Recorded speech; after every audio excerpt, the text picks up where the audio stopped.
Hello, everybody. Welcome to today's conversation brought to you by Class Unity. Class Unity is a Marxist organization in the United States who is working to promote class politics, working class politics, and an overall economic understanding of the contemporary world. If you're interested in following our programming, you can go to classunity.org and hit the Education tab to see some of the courses we've offered over in recent years, including our ongoing course on the 2008 financial crisis. And you can also check out our interviews with other guests in this series of guest speaker events. And if you like what you see, please, and you're feeling generous, please, you can also donate to the organization or join, better yet, and join us as we try to understand the world in material terms. With that said, our guest today is Sarah Knuth.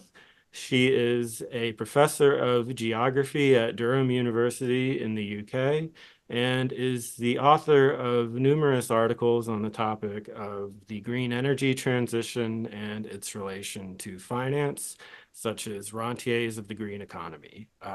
Professor Knuth, thank you for speaking with us today. My pleasure.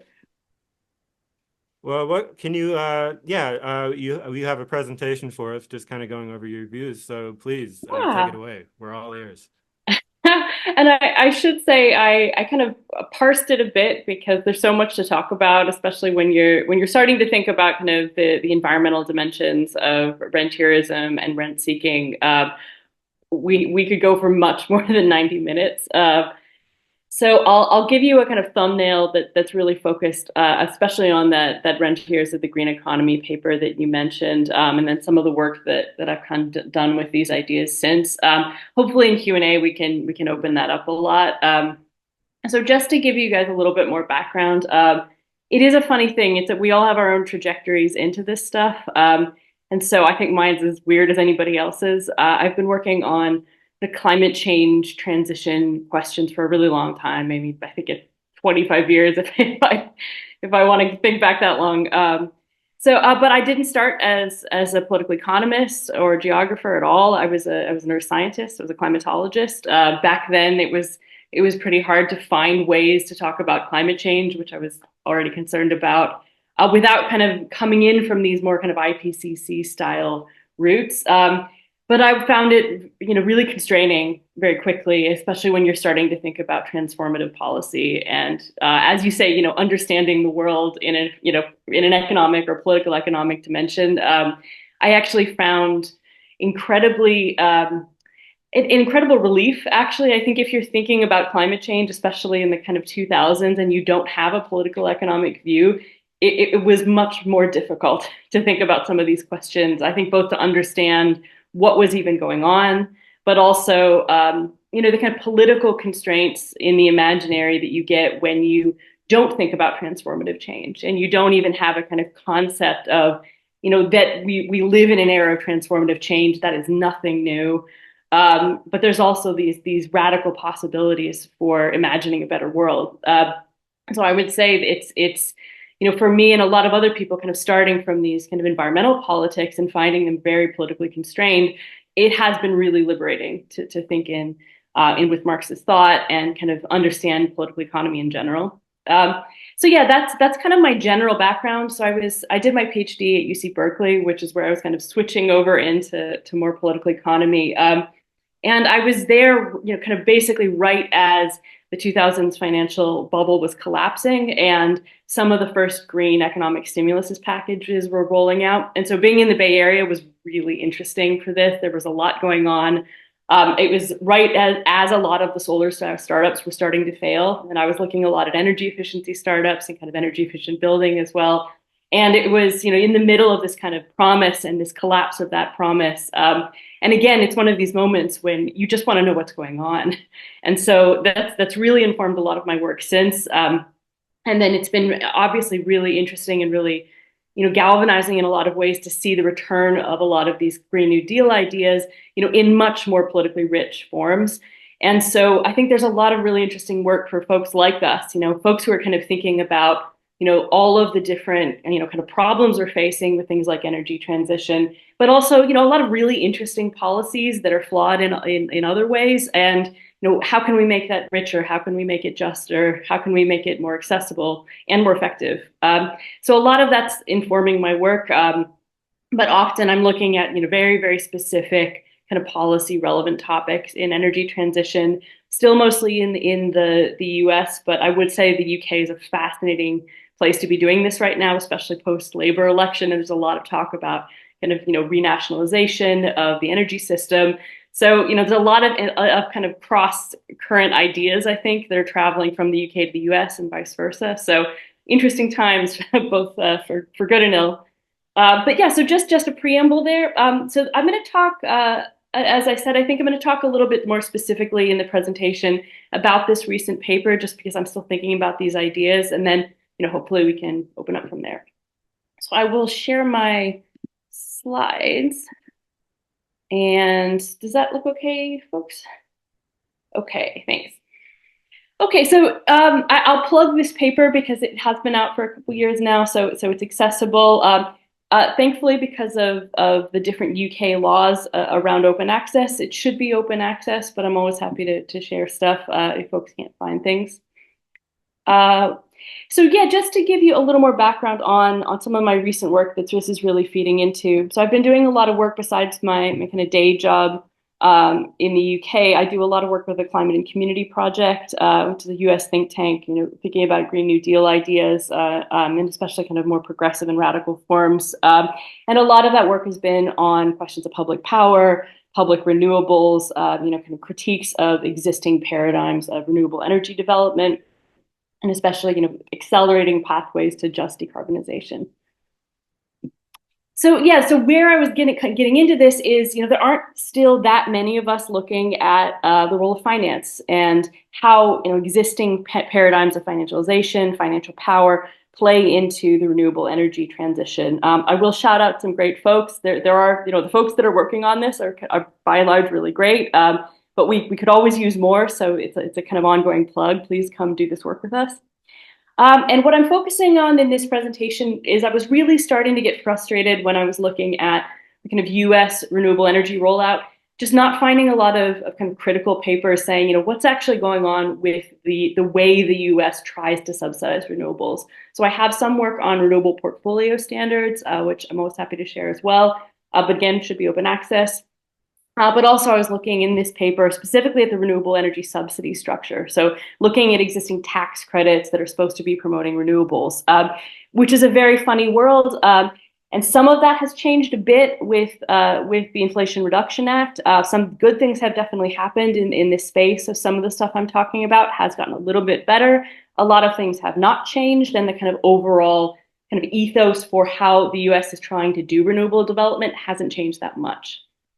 And especially what I was looking at was this problem of tax equity finance. And so the kind of quick and dirty version of that is, this is how a lot of, I wish it were a lot in some ways, is a very, very few amount of very large banks have been very, very dominant in how renewables have gotten financed in the US, and really have had a stranglehold over a lot of renewable energy development historically in the US.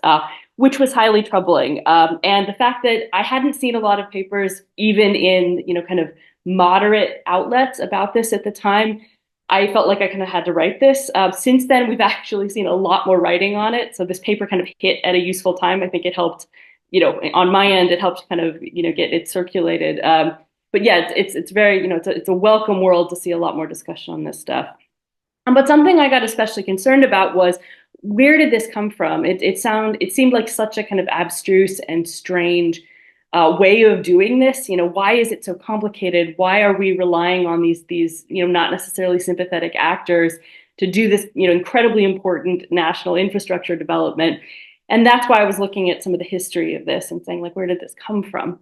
And so it's all the way back to the beginning of the renewable energy sector, which I would argue really is the California wind rush of the 80s. Which at the time, really wasn't getting a lot of play. When you look at kind of histories of the renewable energy industry, a lot of folks still say, oh, it's the 90s. They're looking kind of at Clinton era stuff, or, maybe George, H.W. Bush era stuff. But really, it's Reagan. It's Carter and Reagan, and that actually matters, I would argue, that we have this kind of earlier, deeper understanding of it. So put a pin in that. I'll talk about why in a second. But then really trying to explain more what is happening with this for a lay audience. And this was originally part of a journal special issue, which was on kind of rentierism, rentiership. So I would urge folks to check out the rest of it too. It's Environment Planning A. But this specific dimension of it, it was an invitation to kind of make that argument of, why does this constitute rentierism? And just a note for kind of Marxist theorists, here and in the chat, it's a really interesting time, I think, in doing this kind of work within, kind of Marxian political economy more generally. I think there's a strand of folks that is very excited about revisiting some, Capital Volume 3 classifications, and saying, is this D1, is this D2 rent? It's not something I get as exercised about, I should just say. It's not that I don't find it interesting, because I do, but in some ways, I think the kind of empirics of this situation are considerably simpler than that. I think in a lot of ways, when we're thinking about the way that the U.S. government has kind of set up renewables development, it really is just kind of very controlled access of a specific form of public capital, and limiting that access to a handful of banks, basically. So, in that sense, the government has a lot of power of monopoly, and this is one of those powers to kind of monopolize the way a certain thing gets done, which has led to a lot of power to extract super profits by banks. But that's one thing we could talk about in Q&A, by the way, is, there's always this interest in, how does this fit with other rent theory? And I can always use a little more pushing on kind of the kind of classification sometimes. But again, at the end of the day, it really is the kind of, what politics are we making of this? And, the justice politics of this are quite clear in a lot of ways. It's about democratizing finance. So that's the kind of bottom line.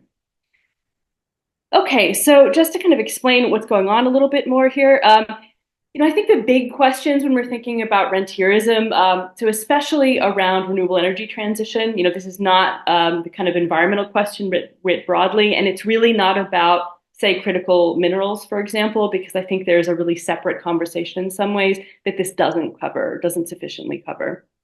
It isn't about kind of resource rents and kind of resource imperialism. That is part of this, though. I'm not focusing on that, but it's really inextricable, obviously.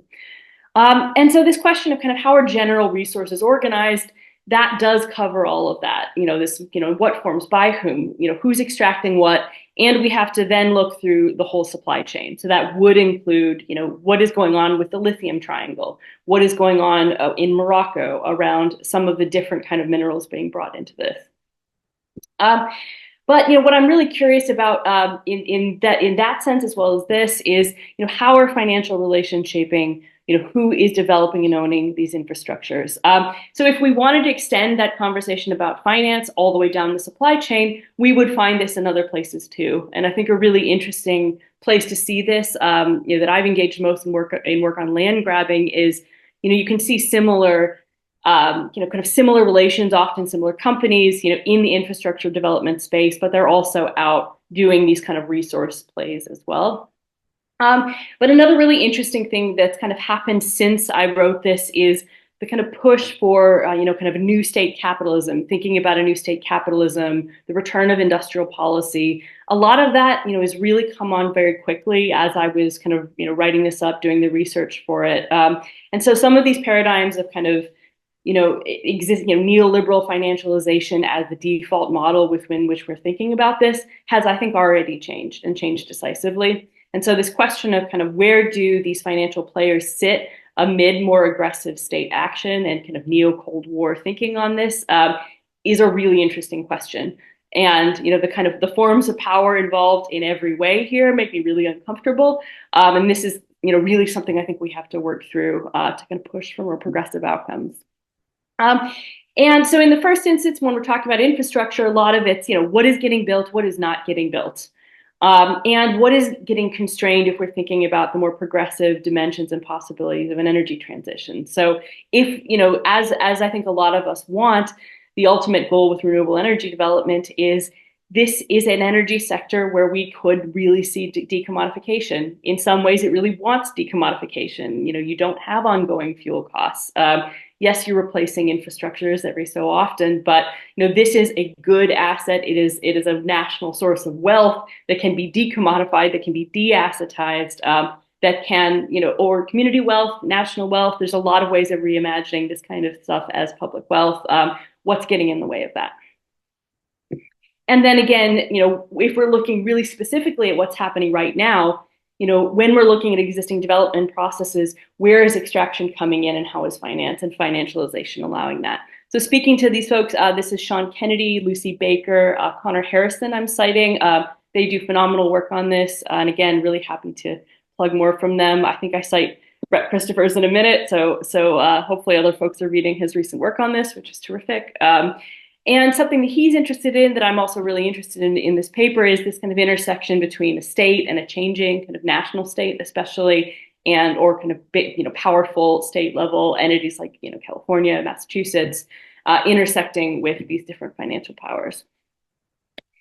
Okay, and by the way, Eric, if I'm going on too long, just give me a. I'm happy to give me the cane, and I'm happy to talk shorter. No, please continue. Okay, you may not agree when I start to talk about tax equity because I'm going to get nerdy really quickly. But just as I kind of said, if we're thinking about procurement, it's actually really useful to think about this, especially for kind of non-US audiences. It is odd to imagine how the U.S. Procures renewables at all. Again, much of the world we're thinking about national level policies. It's so much more straightforward. You have a national goal of how much renewable energy you're going to build of different types. The U.S. is still incredibly devolved, and it's made things very difficult for a long time. And some states don't have a renewable energy portfolio even now. I think when I last looked a few years ago, it was 30 states, which is, it's a nice number of states, but not all of those have been that ambitious either. So it's still a very, very patchy kind of policy, which is, not what we need, obviously. But when you're looking at the subsidies, so unless you want to count, kind of guaranteed production as a subsidy, which I think Brett would do, I'm looking more at the kind of direct handouts from the state to say, how do we actually make renewable energy development more competitive, more affordable to develop? Still, those are mostly coming from the federal government. There are state level subsidies too, especially places like California, but there is also this large federal resource.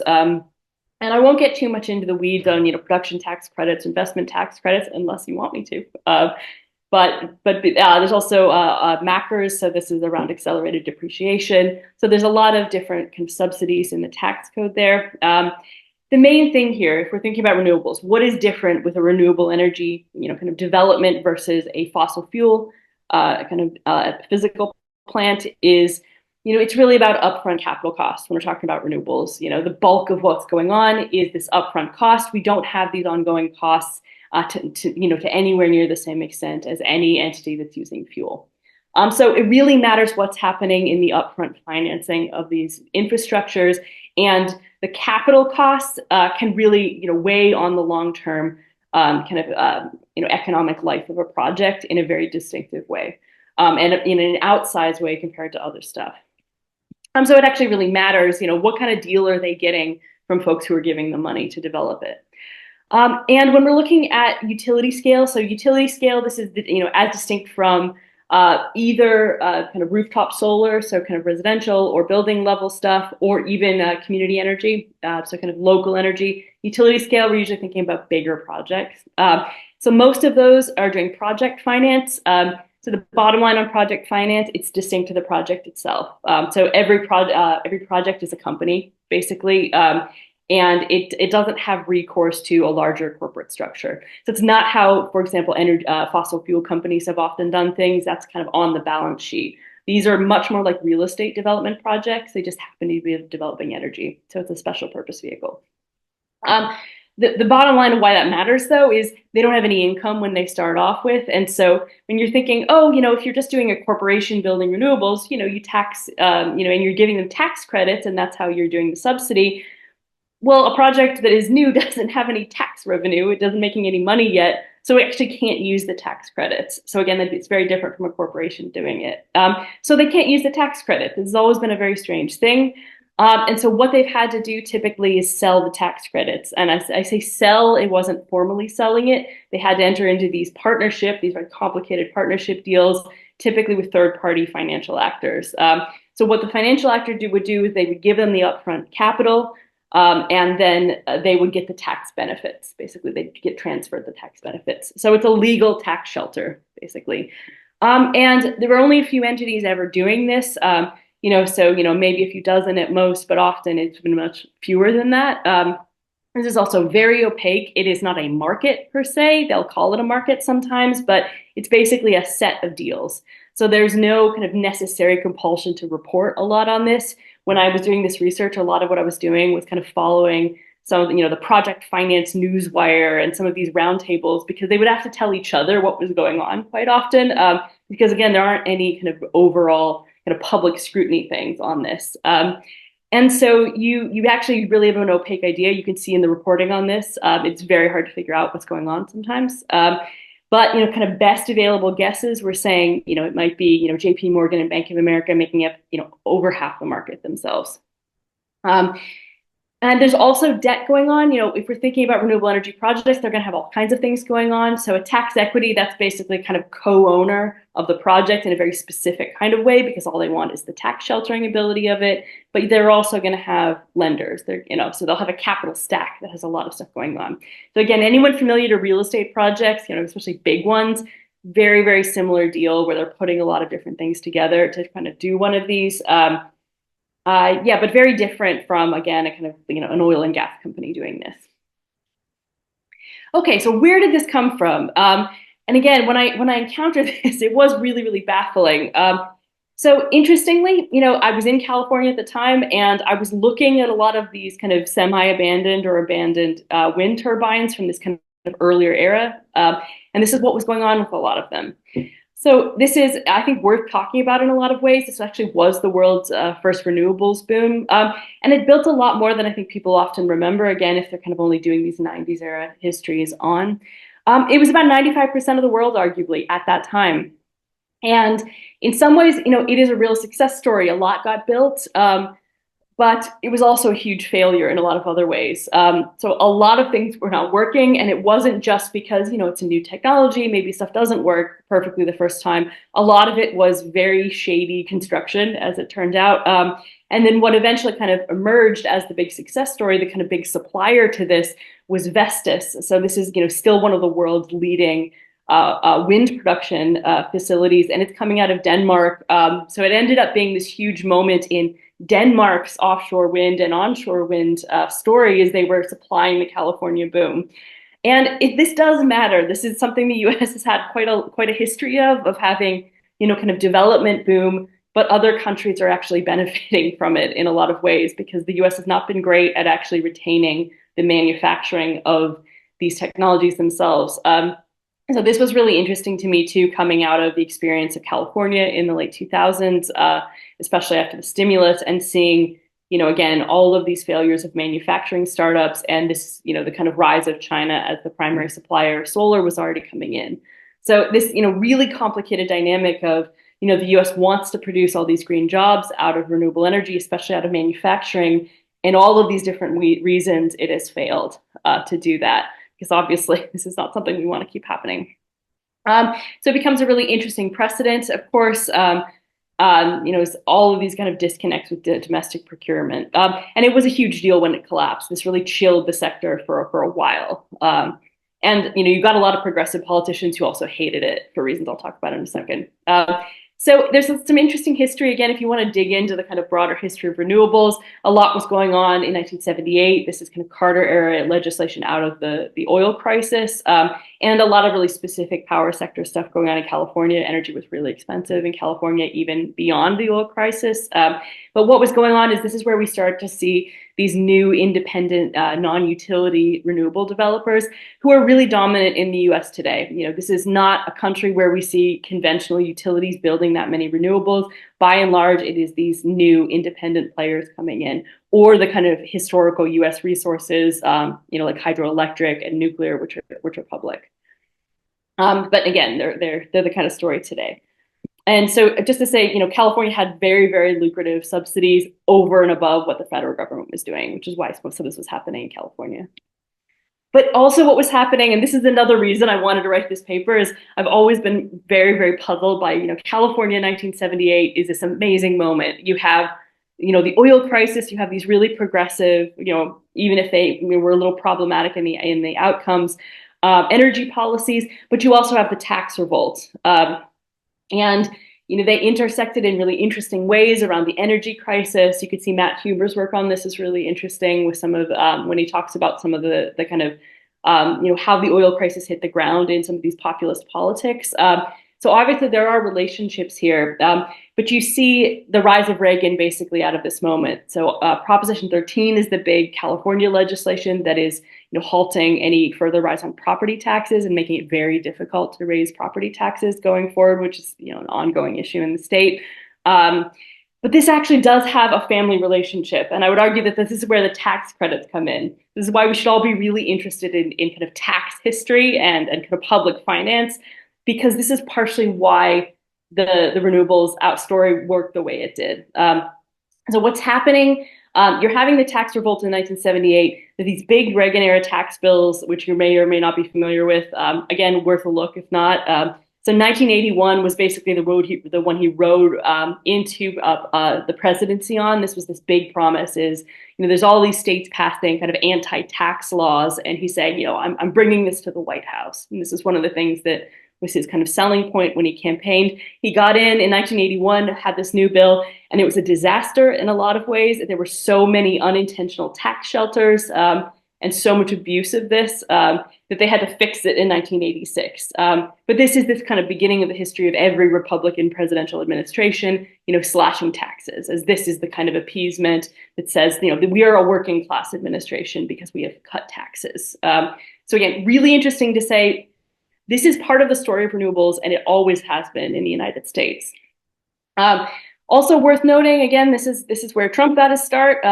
It's not just about renewables. So when we're thinking about tax shelters, this is a holistic boom across the United States. It's especially known for being a kind of boon to commercial real estate development. So again, this is where Trump comes in. But it is also something that was happening with renewables. So this is, I think, the reason it's useful to get back that far and say, this was always a tax shelter. This was a tax shelter deal in the United States, and it was buildings, it was commercial buildings, but it was also renewable energy. And this is why progressive legislators like Pete Stark really didn't like it. They're saying this is actually just a scam. And a lot of it was a kind of tax scam for kind of dentists. It wasn't at the time, big investment banks. It was rich individuals, but basically building not that great renewable energy technology and making bank off of it. So again, this is why, they were really, really, there's actually a lot to say about the politics of that moment because it didn't fall out very neatly on partisan lines, and that would only come later, but this is what was going on.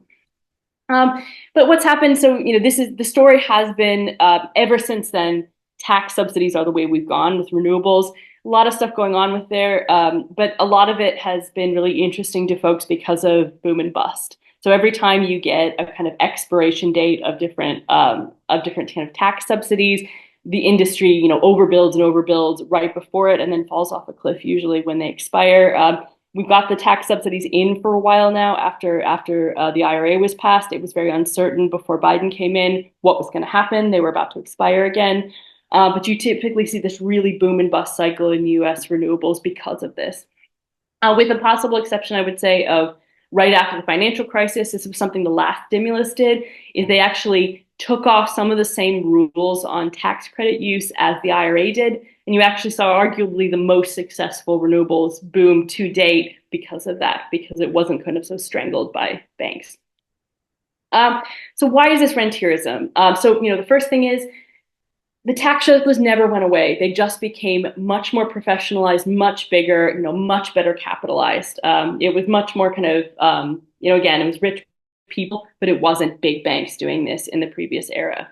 So when you think about the kind of tax equity industry, which is how it's referred to, this is what's happening in this moment. So again, what's happening? Why is this rentierism? there's only a few entities that can actually access these subsidies. If you are a conventional developer, you can't do it. Conventional utilities have had a really difficult time actually using tax subsidies. Any kind of public entity that wanted to develop renewables didn't get any subsidy at all. So no public renewables, no cities, no tribal governments, no schools, no universities. No, we were all out. And even if you're not a U.S. domiciled bank, you can't use it. So no foreign banks either. So only a few entities could actually use this, and often these deals are really, really complicated. They're really expensive. Big banks are the ones who had the expertise to do it, and the ones that kind of knew how to do it kept doing it. And yeah, it was they weren't really interested, and I'll talk about, they're barely interested in small projects at all. They really want to do big projects. These things are complicated to set up. They have a lot of ability to pick and choose between projects, and they only want to develop the ones that are, the most likely to be profitable for them. They don't want to do the other things at all. And so this meant even a lot of private sector kind of would-be developers of renewables were cut out of this system as well. And even of the players that they're willing to do business with, they're extracting a large share of the tax credit. And may charge additional fees as well. And often I think the bigger developers were getting a better deal, but smaller developers were also disadvantaged there. And again, just you're seeing a lot of kind of picking and choosing in the entities that are actually in the sector. And this is probably even more restricted in practice. Again, one of the really interesting things of why I was writing it when I was writing it is you basically saw the whole market collapse around the financial crisis and then again around COVID, because the banks didn't know that much tax in the financial crisis because they were all collapsing. And so that meant they were all like, well, we don't really need any tax shelters right now. Thanks, no renewables get to be built. And this is why the Obama administration loosened those rules, because they were like, no one is going to ever finance anything because we've made it impossible. And it happened again with COVID because they just weren't knowing taxes. They were also very nervous about Trump because with the tax cuts under Trump were actually very concerning to the tax equity industry, because they're like, well, what if we don't need to tax shelter that much? What happens to all the stuff we were usually channeling that money into? This was a big concern. Again, so it's a quasi-monopoly position here. They're charging developers a lot of a high cost for capital in crises, usually about 6 to 8% range, can be much more than that. And again, it can really balloon even further in a time of crisis, which is really difficult when you're trying to build renewables as part of an economic stimulus package. And again, they're really gatekeeping projects. So smaller developers, are not getting as good a deal.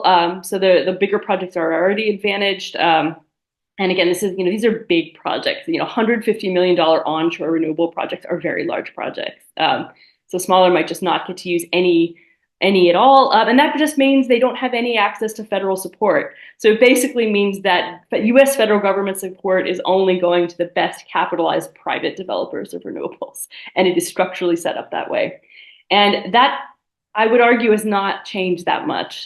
This is something that is, even if the rules are saying, smaller developers and public developers can access this, it's this kind of really complicated financing structures that are keeping folks out anyway, because it's so hard to develop one of these deals to use the tax credits.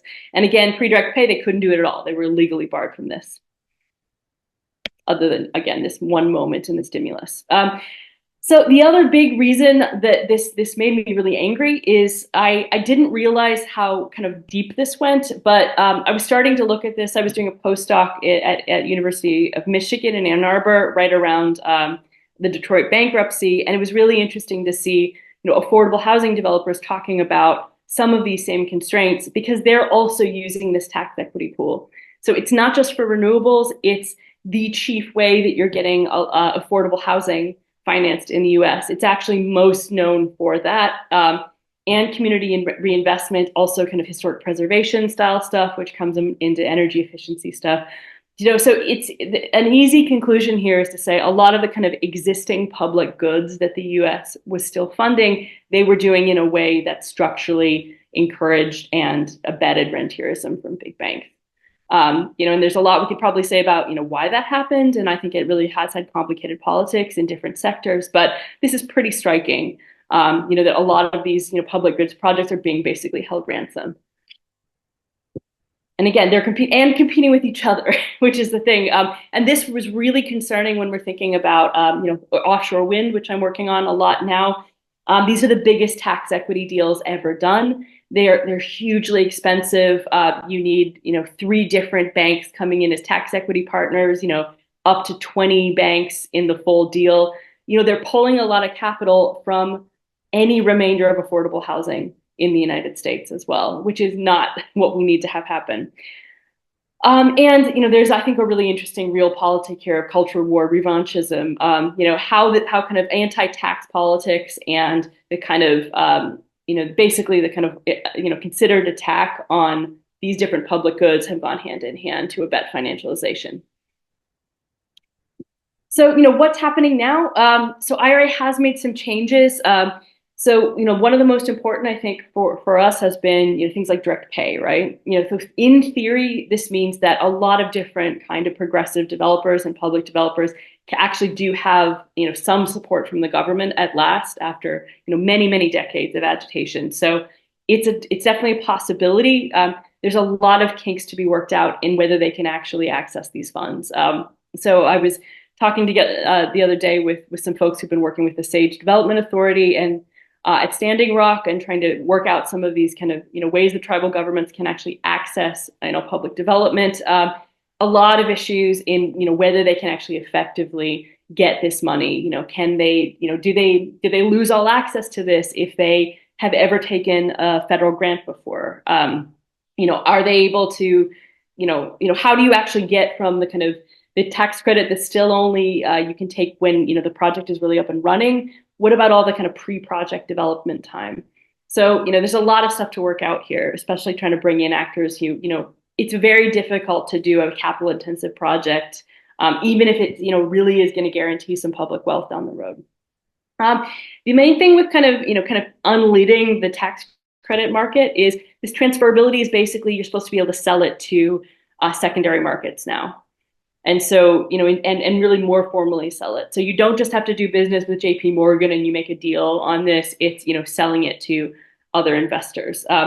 So a lot of questions with this, it's more private capital into it. So, probably they're going to get a better deal. No one really knows what happens if projects fail. So if you have, again, a lot of these offshore wind projects that haven't gone forward, what happens if a project were to fail and folks are already taking some of the tax benefits? Does the IRS have to go to 17 different investors or 200 different investors and be like, we want our money back from the tax shelter you've taken? A lot of questions here. And this kind of, one of the trends really in renewables generally has been, more interest by private equity. So pension funds on the one hand, which I think there's an interesting argument to be made around pension fund investment in this stuff or sovereign wealth fund investment. If we're thinking kind of national wealth funds, there's progressive versions of that. I think a lot more concerning if we're thinking about kind of private equity coming in and owning a lot of critical national infrastructure. Very similar to what we're seeing with kind of land grabbing patterns, where we see kind of private capital, kind of opaque private owners, grabbing onto very important assets for the kind of commonwealth, the commonweal or the kind of national wealth and holding on to them and speculating on them. And a lot of questions on energy policy. And I think obviously I think the question of kind of, green jobs in the most kind of kind of liberal way of framing it, but also just kind of, worker outcomes in this. A lot of this is, it's not something I was really looking at directly in this project, but it is something I'm happy to talk to because I think there's, a lot of questions I think I'm running into, especially with, again, things like offshore wind deals where, the way that some of this is being structured is really choking off some of the ability to develop a more holistic supply chain. So some of the stuff that's most interesting, I think, to kind of union politics around this and worker politics in a classic sense, have been, much more difficult to do because of this kind of overburden of, the kind of profit expectations of financial investors in these projects saying, we want our cut before you can do all that and, do whatever you want with the supply chain, but it's really not our problem, but we're going to make it much more difficult for you to actually do that. But again, it's a broader problem as well. I mean, I think there's a lot of questions when it comes to, what are the political solutions to this? Are we just trying to tweak this? Or the IRA did make, it made a difference in some ways. It has probably helped, but is this what we're going to do? We're just going to kind of keep doing tax credits for different things and, allowing more private actors into the system, and trying to give, the public as good a deal as possible with this? Or are we really starting to think about, new policy possibilities for public ownership? And I would say like transmission is one of the frontiers of this as well. So power lines themselves, a lot of folks were very mad that the IRA didn't have a kind of new tax credit for transmission developers because they want kind of merchant developers of transmission lines, which prominently, especially in New York, has included big banks. This is private equity. This is big banks. So this is a kind of new class of financial owners that's eyeing the sector and kind of wants a piece of this. So I will stop there. I feel like I've talked a while. But yeah, I will stop sharing my screen. But yeah, happy to talk about any of this. I know I've talked a while. Yeah, thank you so much. That was fantastic. Yeah, maybe just to get started, I mean, like the Green New Deal, a lot of people will recognize just from like the last 8 years of, from the Bernie campaign, essentially, it's become kind of a banner issue with like the Squad, AOC, and so forth, the more progressive wing of the Democratic Party. How do you assess their proposals for implementing it? Do they address these concerns in a way that was compelling to you, that offers a compelling alternative, or are their proposals lacking in that respect, to your mind? So, I mean, are you thinking? I think it probably depends which era of proposals too, because I think a lot of the initial stuff was very kind of wasn't filling in the kind of granular details of it, and wasn't really supposed to do that, right? I mean, I think that there was that era of kind of AOC and Markey stuff where it was kind of envisioning, right? And I don't have a particular problem with that. I mean, I think in terms of Green New Deal stuff, I think you can expect that. And I do think in the kind of I think in the broadest sweep of it, I have appreciated the kind of the continued push towards at least more progressive versions, at least versions that are kind of keeping public ownership on the table. I would say in terms of the energy stuff, it has been quieter probably than some of the other pieces, right? I mean, I think we're still seeing more heat on things like social housing. And there's a lot of different kinds of New Deal, kind of Green New Deal pieces. So I think that I don't think that, I think this is an ongoing thing. And certainly and I should say that, some of the stuff, like the kind of NIPA work was something I was writing in support of. So that was, and that was Bowman doing that. So I think there's the wins that have been pushed forward. NIPA was not an unqualified win, but there's a lot of really. So this is the proposal to have so NIPA in New York build more, expand its. Sorry, I think for the audience at home, maybe I don't think you guys even know that, but it's for it to kind of expand its remit to build renewables as a kind of one of the, I think, the flagship issues that we saw more support for. I thought it was a kind of grounded, it was a grounded implementation of what some of that could look like. So yeah, in that sense, yes, I think it was worth doing, and I think it was a really good fight to fight. I think a lot of the question with I mean, and I wouldn't say I'm familiar with every single proposal that's been put out, and so I'd be kind of curious to hear if folks have been disappointed in specific legislation that hasn't gone through. I mean, a lot more of what I've been following is the kind of ongoing IRA rollout and the kind of BIL rollout in the kind of energy transition in general, because I think there has been a lot of waiting and seeing of kind of what's actually happening. It's because a lot of this is, there's certainly the kind of the financing stuff I'm not satisfied with. I think there's a lot more that could be done, but there's interesting stuff happening other places too, right? I mean, I think a lot of us have been focusing as much on transmission reform, for example, as the tax credits, because it is this kind of complicated puzzle, and some of the other pieces have been so difficult that, so for example, with the transmission stuff, the whole renewable energy transmission is threatened. Transition is threatened by this, right? This is, if we have 10, projects are typically 10 years in the queue. That's, any kind of public project is also in the queue with those projects. So if we don't fix that, none of this is happening anyway. And so when I'm kind of qualified, it's because I think there's so many different unresolved pieces and that we are trying to kind of push on simultaneously. I mean, offshore wind has been something I've been working on lately too. And I mean, 50% of the projects are getting canceled last year, right? And so some of that is the financing, I would say. I think that's part of it. What could a direct public developer do if we had something like, Ørsted, which is Denmark's public developer? Would we have a different experience with this? Could we be much more ambitious with that kind of sector? Could we do this like we did hydro, without some of the, massive equity issues of that? So this is the ambition that I would like to see, but I think it can never be only the financing piece. I think it's the financing piece plus things like transmission, plus things like supply chain. Thank you. Sam, you're on stack for a question. Sure. Thank you, Dr. Knuth, for coming to talk to us. That was a really interesting presentation. So I have a lot of questions, but just for like some context, my impression is that the rate of investment in projects that has kind of long-term payouts in the United States has decreased over time.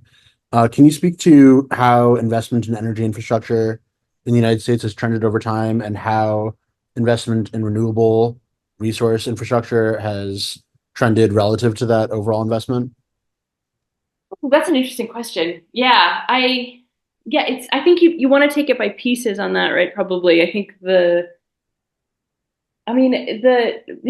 classic US success story, unfortunately, of recent years has been, the natural gas transition, right? And so, and I'm originally from Pennsylvania, I should say Western PA. So this is like, this is personal in a lot of ways. But you know, a lot of times when I'm thinking about kind of US trends, you really do have to think about kind of structural devaluation as well as this kind of speculative increase in investment in new infrastructures. And I think it's, we have seen increasing infrastructural investment. It's just gone to very specific things, right? And so coal was structurally disinvested because natural gas has seen a flush of investment, especially with unconventionals, right? And that's not just the kind of boom towns. It's also, pipelines and, whatever's going on with rail, but it's also shipyards, and this is something, oil and gas shipyards had this boom. So it's not that investment isn't happening. It's just that it's happening in specific places. On the other hand, you're seeing structural disinvestment in the grid, and I think that is absolutely, to your point, you couldn't be more right. That's an exact characterization of that, and that I think has been exacerbated by deregulation since the 90s. Obviously, it's only partial, but I mean, the grid is in a bad way, and the grid was in a structurally disinvested way even before you saw the renewables boom. But now the challenge is, renewables have gotten a lot of investment. So in another way, they do buck the trend. There's tons of investment in them, but a lot of where they're being developed is not in places where the grid has been invested in, or they're in places where the grid has been structurally disinvested in. So we're facing this kind of legacy of underinvestment as well as a genuine need to build out the grid if we want to have this kind of, a version of the U.S. renewable transition where you have, solar being transported thousands of miles and wind, 1,000 miles.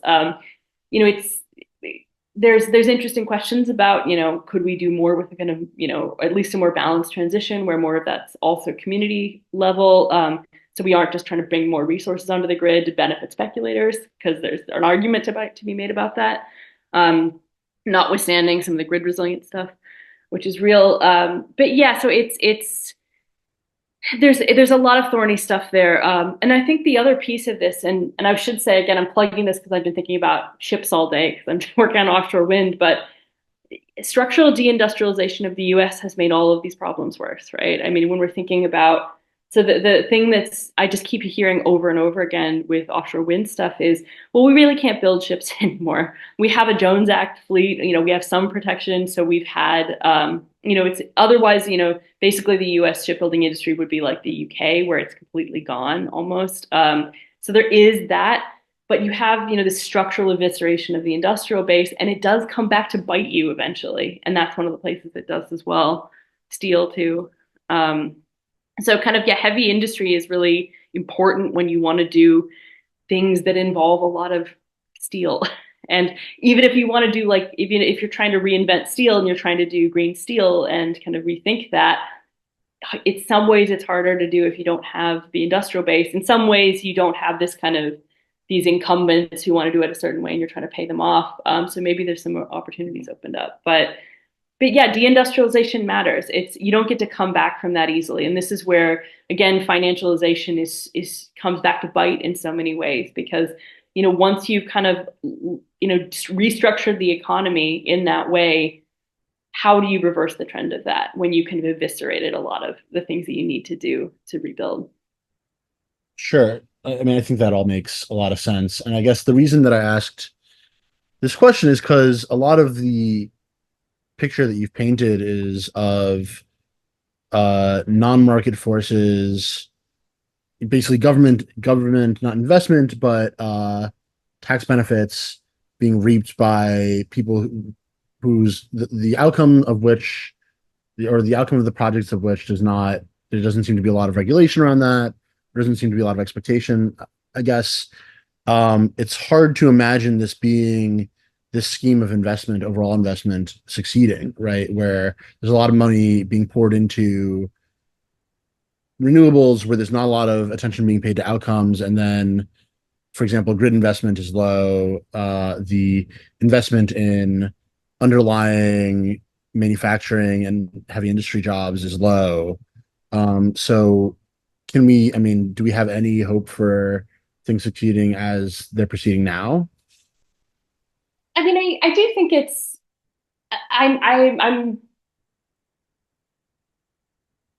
I think since I mean like all of us, I mean I have this ambivalence about the BIL and the IRA. I mean I don't think we ought to underestimate that it is part of a paradigm shift. I think, and that's oft. I mean maybe this is kind of structural optimism on my part, but it's you look at especially. I mean I'm not located in the or in the US primarily, and so I'm writing from outside the US, which is a funny thing to do considering how involved I still am. But facing Europe and facing the UK, and on the other hand, facing kind of Chinese investments in Europe, we're in a different world. I think neoliberalism is dead, and kind of whatever financialized neoliberalism looked like is it's going to change at least. I don't know that we're moving into something that's good. I mean, kind of great powers competition is not something I want either. But the progressive version of that is industrial policy is back. Um, and I don't think it's going away. And so I think the US might be bad at it now because the US has never been particularly good at industrial policy. But that does mean something. And I think that, yeah, so I do have hope in that sense. I think that, I mean, it's mainly, I don't want to go to war with China. And I don't want that to be what it takes to build renewables. But, and again, in a lot of the space, you hear that over and over and over again. It's again, not again, the offshore wind thing's on my mind, but China's building like 93% capacity of some of these infrastructures. The US is eyeing that, and you get people like Navy hawks being like, we need industrial policy. And so there's a lot of interesting actors kind of aligning behind this now. So I mean, I do think investment is coming in this. And I do think we already are, we are seeing billions and billions of investment into this stuff now. So it's not, I do think some stuff is changing.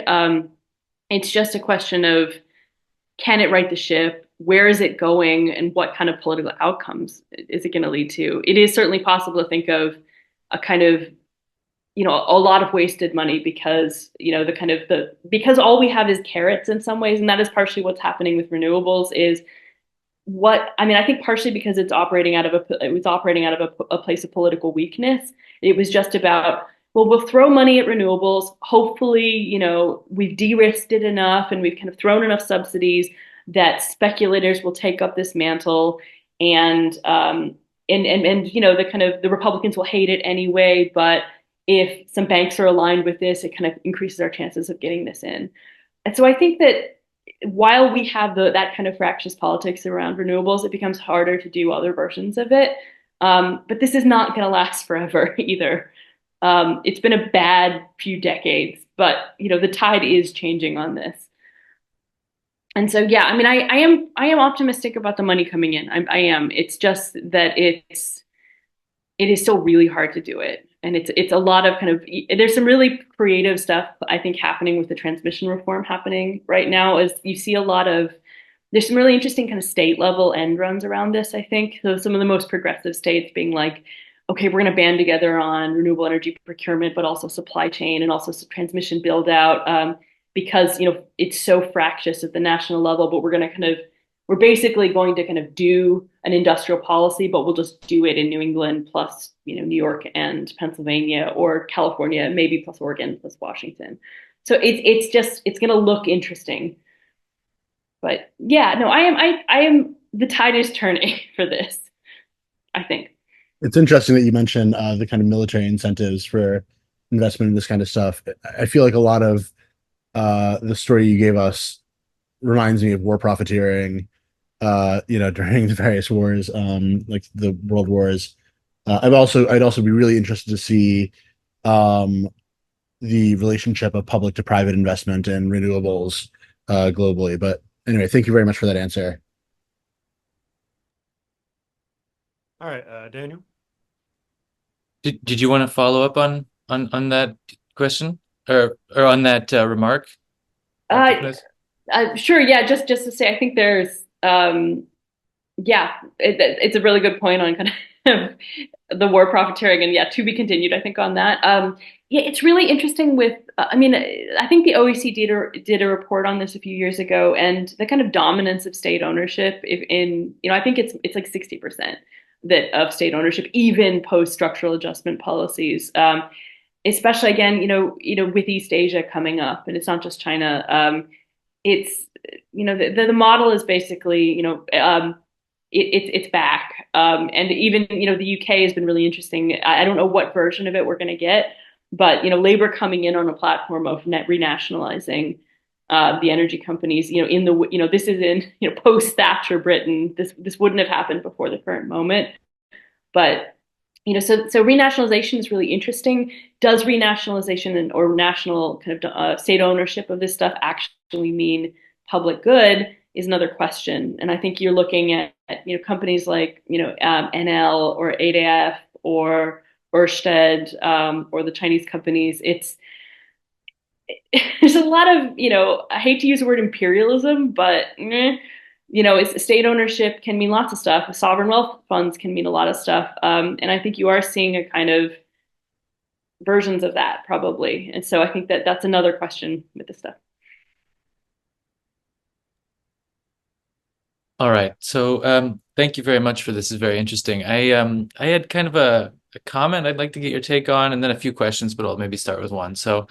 Um, so your 2021 paper, Rentiers of the Low Carbon Economy, was really interesting to me because I guess I was activated politically a long time ago by Iraq War stuff and so forth. But then, the Bernie campaigns and all of this talk about Green New Deal and all of that, democratic socialism talk between 2016 and 2020, that was a sort of a political wake-up moment for me. And so reading your paper, it struck me that, a lot of self-designating progressives or leftists, I think, would just sort of by default assume that green energy is good, Green New Deal is good, the transition to green energy is good.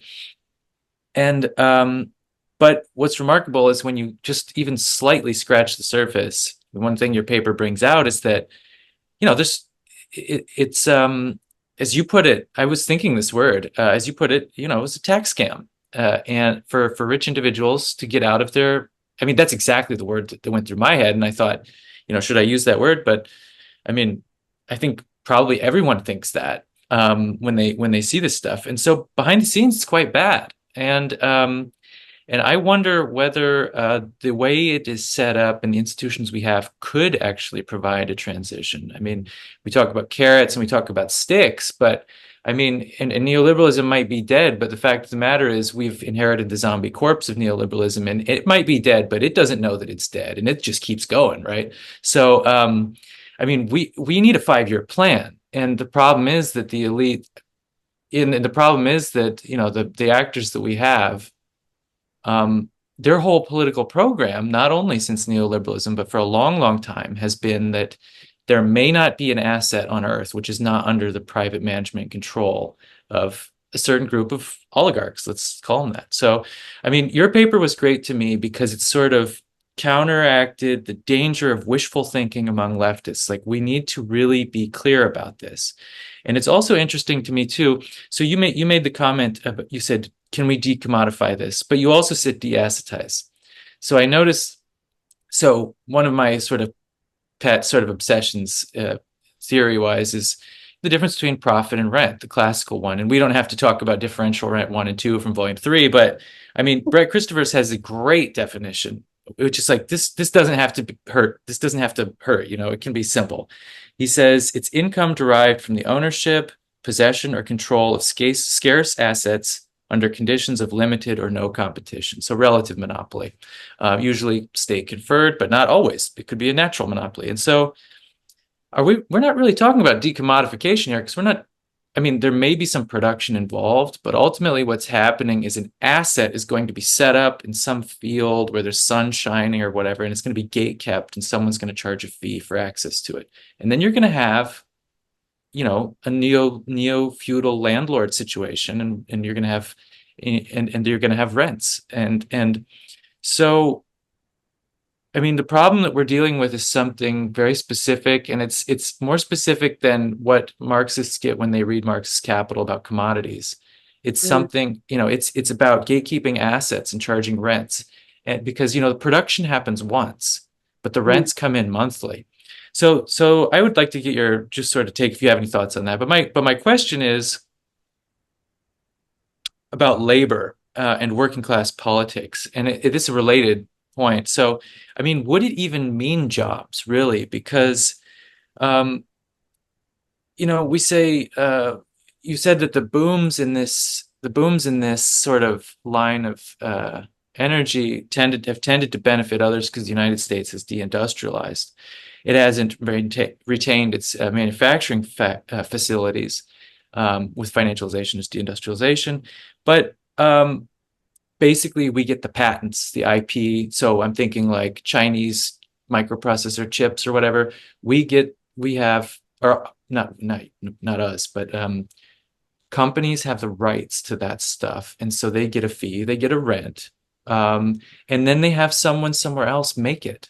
So I'm wondering, if we have a Green New Deal in the States somehow, if we have a transition away from fossil fuels to cleaner energy, would that even mean jobs in a way that could mean anything for working class politics if it's not being manufactured here?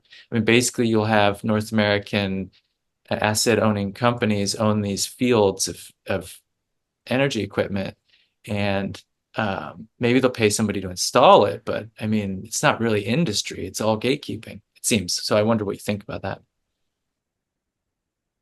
Yeah, so I think there's a few pieces of that. Let me try to. If I miss something, just remind me. I think the first thing is it's the kind of the qualified opinion about renewable energy is, I think that it's a technology at the end of the day, right? I mean, it's certainly better than fossil fuels. Yes, I mean it's it's not killing us all. So that's good. But yeah, I memean, other than beyond that, it's like anything else. And I would say that kind of coming out of, the 2000s in California, I think there's no doubt about, the kind of speculative interest in this, that, a lot of, even actors who kind of think that, they're venture capital philanthropists are still out for the bottom line. So, I think it's another thing that's kind of, the paradigm has shifted, and it's, again, the moribund corpse of the fossil economy. I can't wait for it to die, but it's to actually die. But after that, it's just politics as usual with a new energy source, and so it's just a field for kind of pushing a progressive version of it. Yeah, it is interesting. When we're thinking about I mean, ultimately, I do think this should be a public good, and I think that where we draw the line on public goods is really interesting. living and working in the UK is fascinating in terms of, that it went so much farther than the US in terms of some of these public goods. So if we're thinking about water infrastructure, especially, it's the kind of stuff, where it was when they privatized it all. They privatized it all under Thatcher. It's an awful mess. It's so much worse even than energy in terms of this stuff. And what was supposed to happen is it's supposed to be, when they privatized it, the idea was, this is not a sexy commodity. This is just something, they're producing at cost. No one's supposed to make money off of this. It's just kind of a basic service. But of course, it was incredibly financialized, and now all these companies are collapsing. Um, and I think that this is really where energy should be, and it's the kind of thing that is materially possible with renewables. And I think that is the distinction with them is, this is the kind of thing that, this could be publicly owned. It doesn't have to be the federal state. There's lots of versions of public ownership of this, where this is, you're producing at, you are replacing the equipment when it needs replaced, but otherwise it is there's low capital in. And so kind of what at cost looks like is very, very cheap. It is not a profitable industry. And I think Brett is completely right about this. And so I think I just feel differently about that kind of, monopoly. Yes, it would be a state monopoly, but producing a cost, it's like roads could be or rail could be as well. It's just a public service, right? And where we draw the line on public services is incredibly arbitrary, and we should be drawing it differently around this stuff. In terms of, and it's, when we think about it as an asset, I think similar kind of things, if we're thinking about kind of public infrastructure, yes, it has book value. It would still have book value if the state owned it, because you'd be bonding it, it would, so there would be a kind of nominal value, but it would not be a profit bearing, it would not be a profit bearing asset. So it wouldn't be an asset as such, right?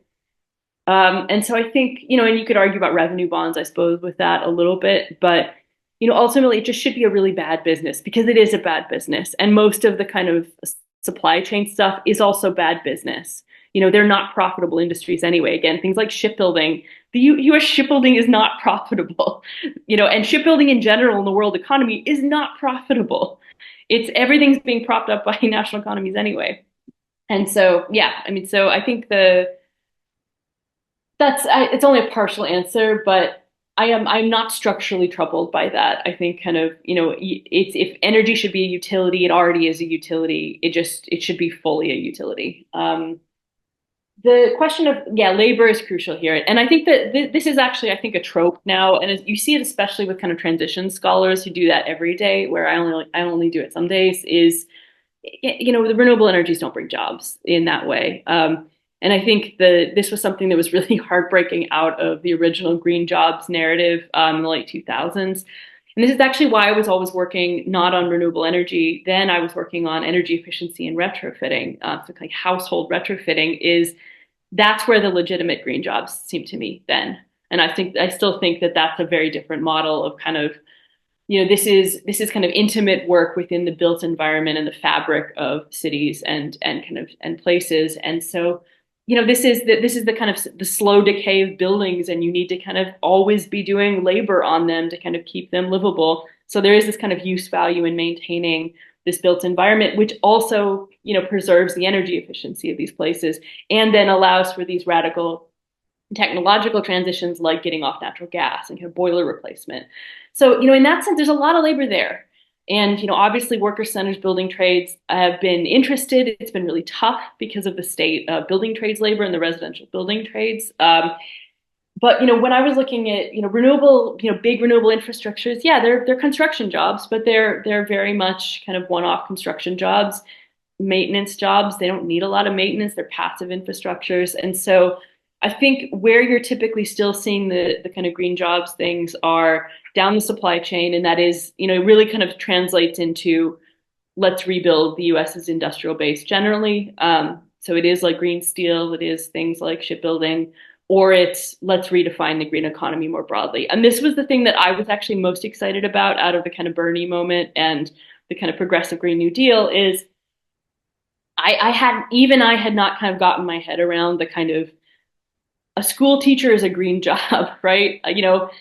having, a national health service like the United Kingdom has in the US. Those are great green jobs, right? And so I think broadening the discussion there around work, but also saying it's not about work. If we're thinking about, kind of rents, and some of these things are rents, kind of leasing the offshore, or kind of, land, or kind of whatever we're doing with this kind of common resource of renewable energy, kind of sun and wind, it's those could be rents for communities too, right? And that's especially when we're thinking about resource politics and kind of lithium, for example, is someone is probably going to be making rents off that, but it's not guaranteed that it's going to be banked. It's about the political power of who could push that for themselves.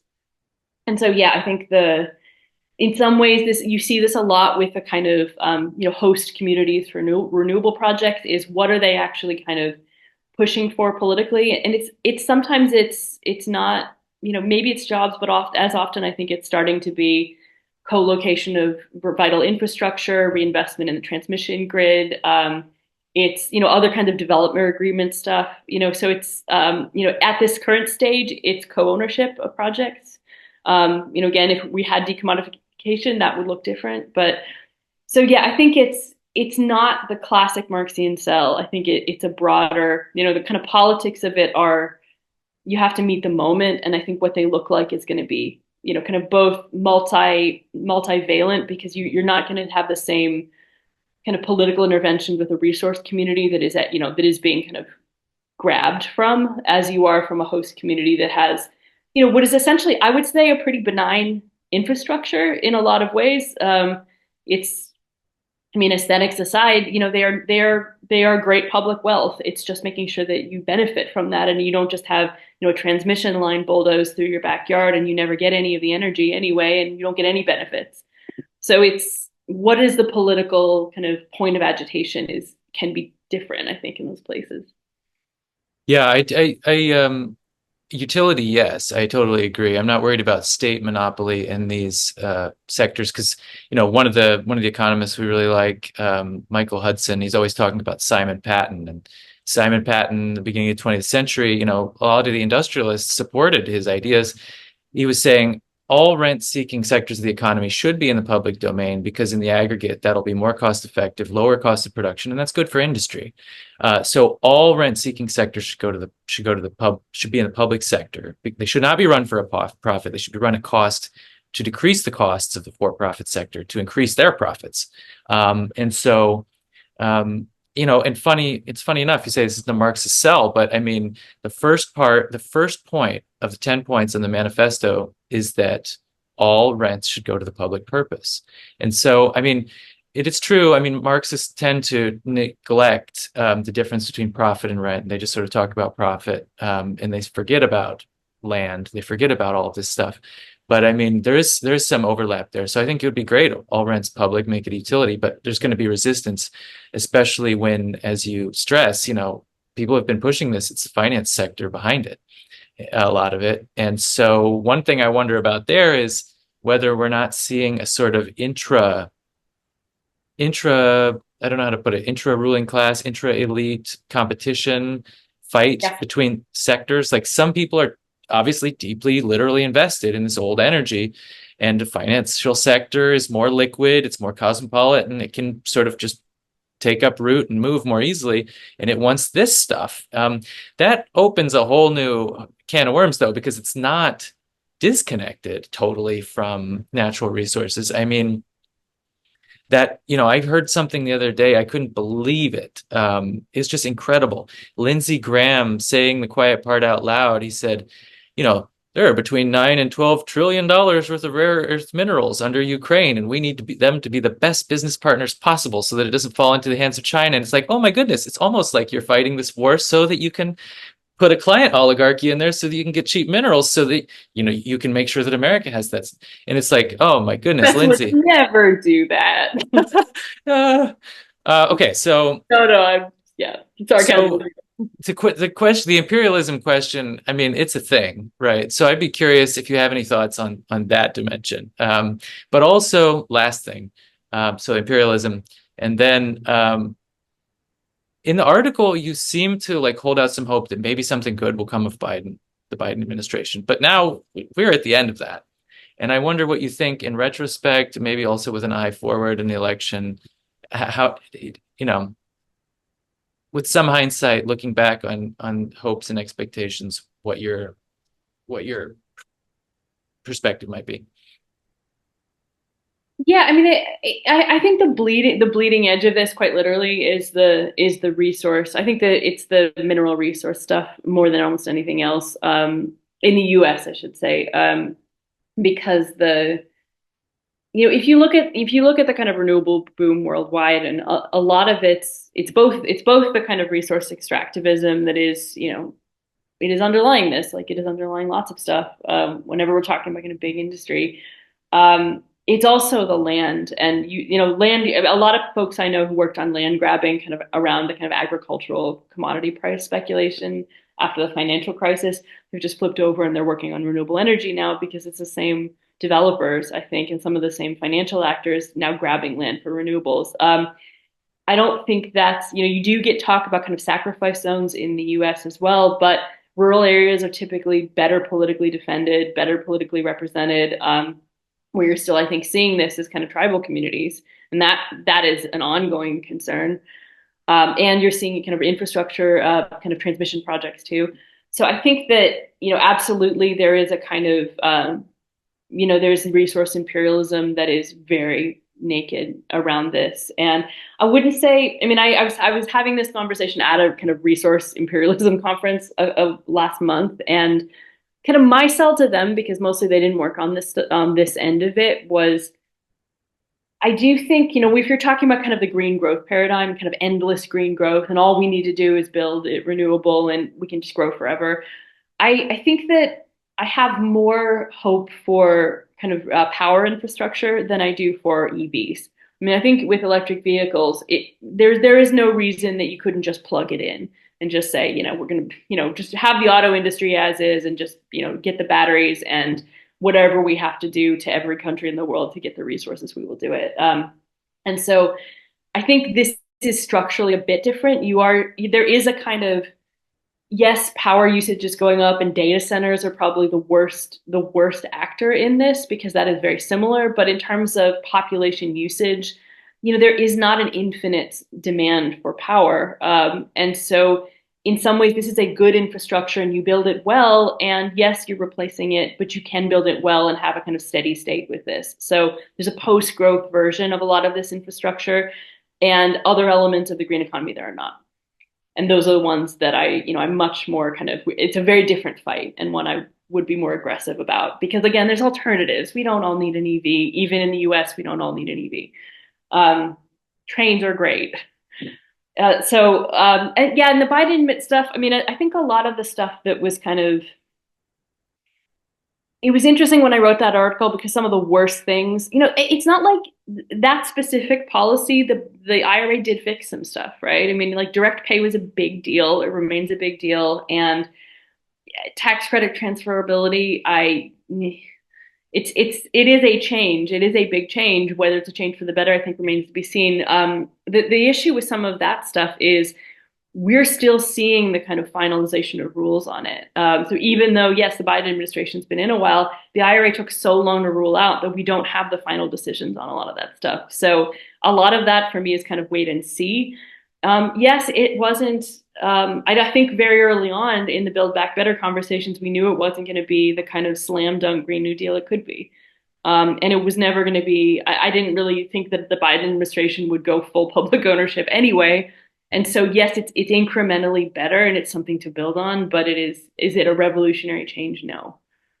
But I mean, again, I think this is, to work in this space, especially to work in renewables for 25 years and to work on climate change for 25 years, just like to be a Marxist, and to be a Gramscian, it is structural optimism, right? We need optimism of the will around the stuff where we have to give up, and which we can't give up. And I do think Gramsci is a good shout here. I have written about this a bit in terms of the kind of, there's, I think for many, many years, at least since the 2000s, there's blocks, right? It's the kind of fossil block and the kind of tech finance block. And other Gramscian scholars have written about this. Renewables slotted in very nicely to the finance, high tech venture capital block. It's just about detaching it from them. Since you brought up the topic of optimism, I mean, this might be changing the subject a little bit, but and since you said you started off as studying climate science, about a week ago we had Steve Keen as a guest in our course on the 2008 crisis, kind of talking about just the financial system, and the conversation inevitably at the end kind of gets to the speculative question, well, what comes after capitalism? And so forth. And his response was quite blunt. It was, well, what happens after capitalism is climate change, and you get 4 degrees Celsius of warming, and then there's no more civilization.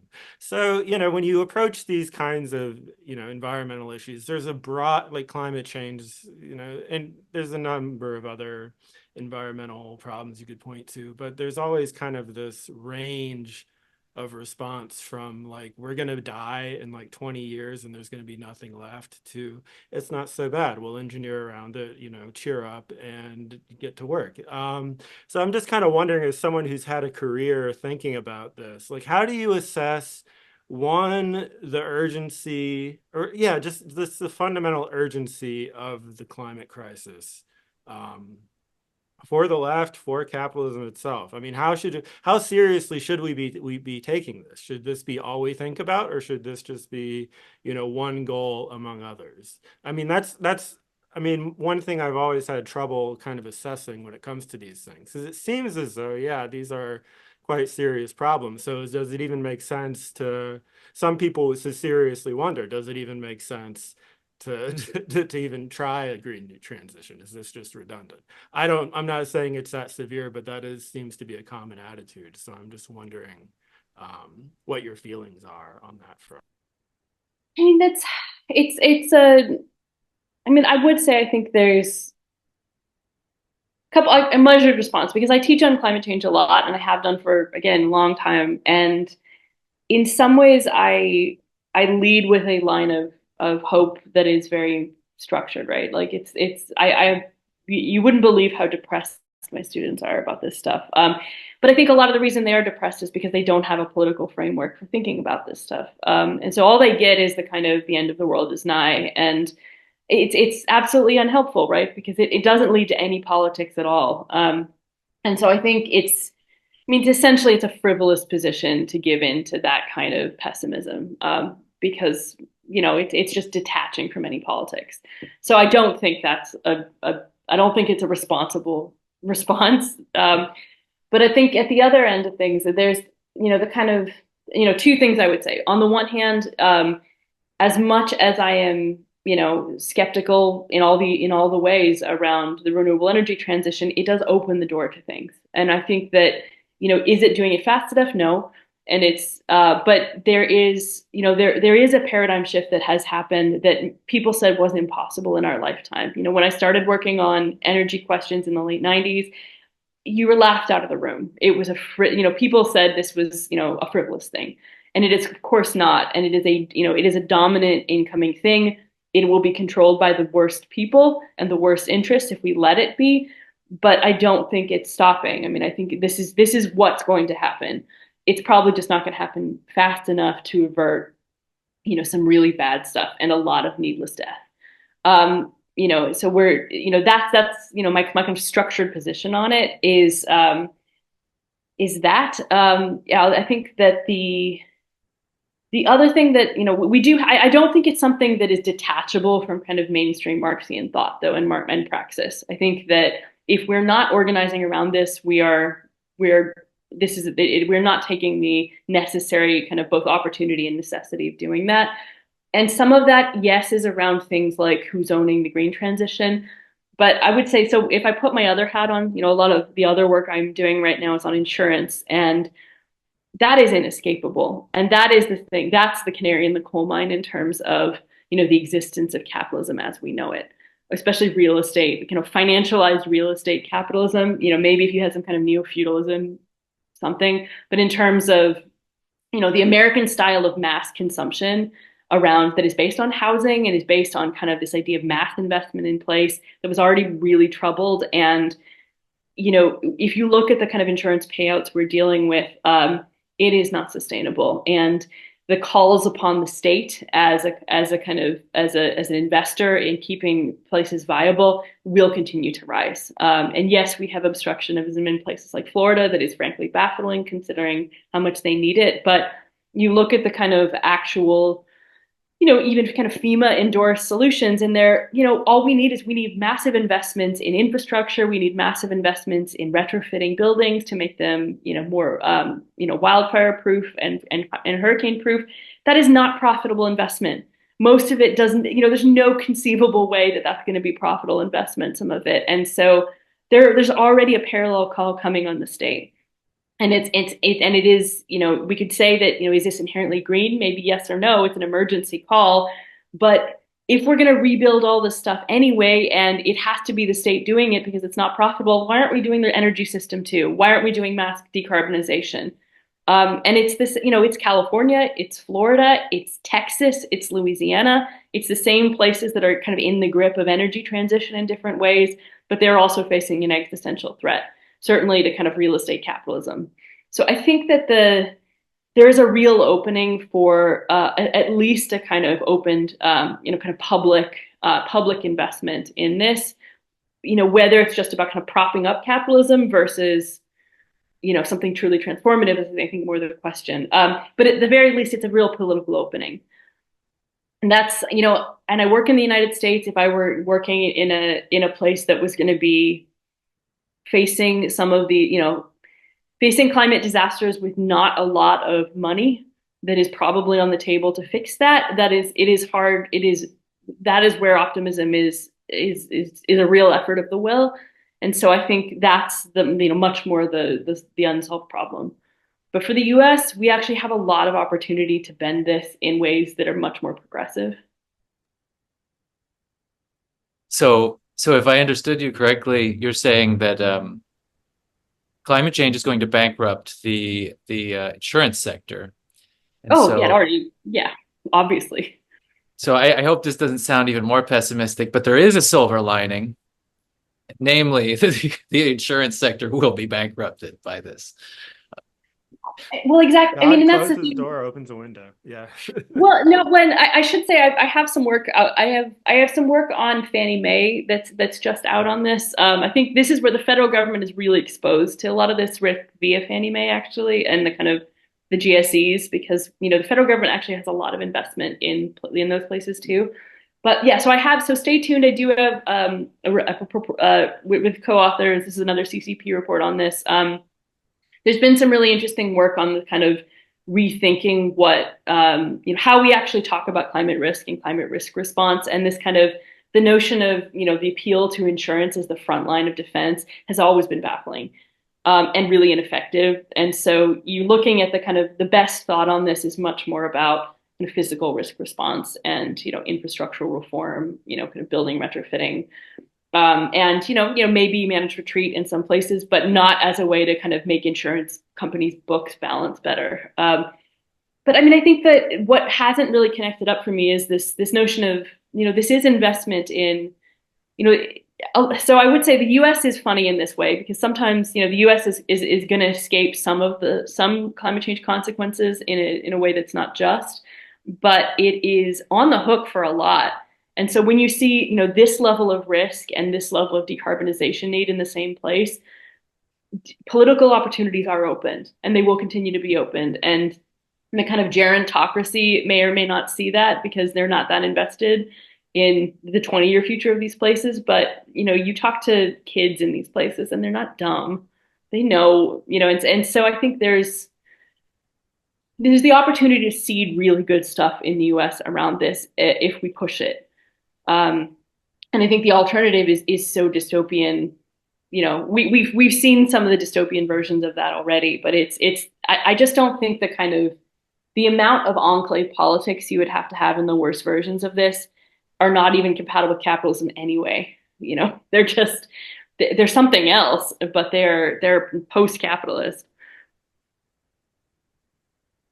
So we've been talking for about 90 minutes now. We can continue. I don't know, Daniel, if you had any more questions you wanted to bring up.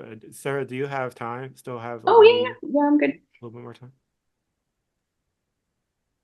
Well, I'll just say thank you very much for talking with us. It's really been great. Like I said, we really enjoyed your paper and just found it sort of really rich and thoughtful and non-dogmatic and realistic, but not pessimistic. And it's been a great conversation talking with you. I don't really have, I guess, any more questions, but I'd invite you maybe to give a sort of final reflection on discussion, whatever you think is important for people to take away from this. Also, I would encourage everyone to check out Dr. Knuth's work. What can we expect from you? Do you have any upcoming projects? Also, I'd just be curious about. Yeah. Oh, and I just to say thanks so much. This was fun. Yeah. It's really great to actually step back and talk to kind of big Marxian brains on this stuff, because I think it's the kind of conversation I think we need to be having politically. And I'm sometimes I'm in my kind of climate bubble, and it's really useful to kind of talk outside of it, I think sometimes.